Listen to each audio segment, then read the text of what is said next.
Match খেলতেন।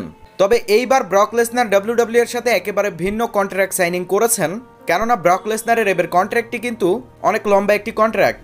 বিশেষ করে ব্রক লেসনার কন্ট্রাক্ট সাইনিং করেছেন 1.5 বছরের জন্য। ব্রক লেসনারকে গত 1.5 বছর ধরে দেখা না গেলেও আপাতত আবার 1.5 বছরের জন্য ডাব্লিউডাব্লিউ এর সাথে কন্ট্রাক্ট সাইনিং করেছেন, যার মধ্যে আর এই কন্ট্রাক্টের মধ্যে মোট 8টি ম্যাচ খেলবেন ব্রক লেসনার। আপাতত দৃষ্টিকোণে ডাব্লিউডাব্লিউ ম্যানেজমেন্ট কন্ট্রাক্টের মধ্যে মোট 8টি ম্যাচ খেলবেন, এই বিষয়টি তো একেবারে কনফার্ম করে দিয়েছেন। তবে এর মধ্যে ডাব্লিউডাব্লিউ ম্যানেজমেন্ট ব্রক লেসনারকে বেশ কিছু টাকা পেইড করে আরও কিছু ম্যাচ বাড়াতে পারেন।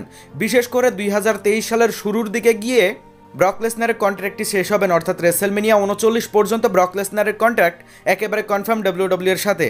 অর্থাৎ ডাব্লিউডাব্লিউতে ব্রক লেসনারকে আপাতত দৃষ্টিকোণে আমরা নিয়মিত দেখতে পারবো। আর যে 8টি ম্যাচ রয়েছে তার মধ্যে লেসনারকে অন্য কোম্পানিতে চলে যাওয়া থেকে শুরু করে হারানোর ভয় থাকলেও কিন্তু আপাতত দৃষ্টিকোণে কোনোই ভয় থাকছে না, বরং ব্রক লেসনার তিনি বারবার রিটার্ন করবেন এবং বড় বড় রেসলারগুলোকে চ্যালেঞ্জ করে দিয়ে বড় বড় ম্যাচ দেখতে পারবেন।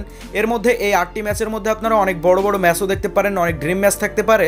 তো যাই হোক, ব্রক লেসনারের কন্ট্রাক্টটি প্রায় 1.5 বছর ধরে ডাব্লিউডাব্লিউতে রাখার জন্য আপনার কেমন লাগছে অবশ্যই কমেন্ট বক্সে কমেন্ট করে জানাবেন। ধন্যবাদ।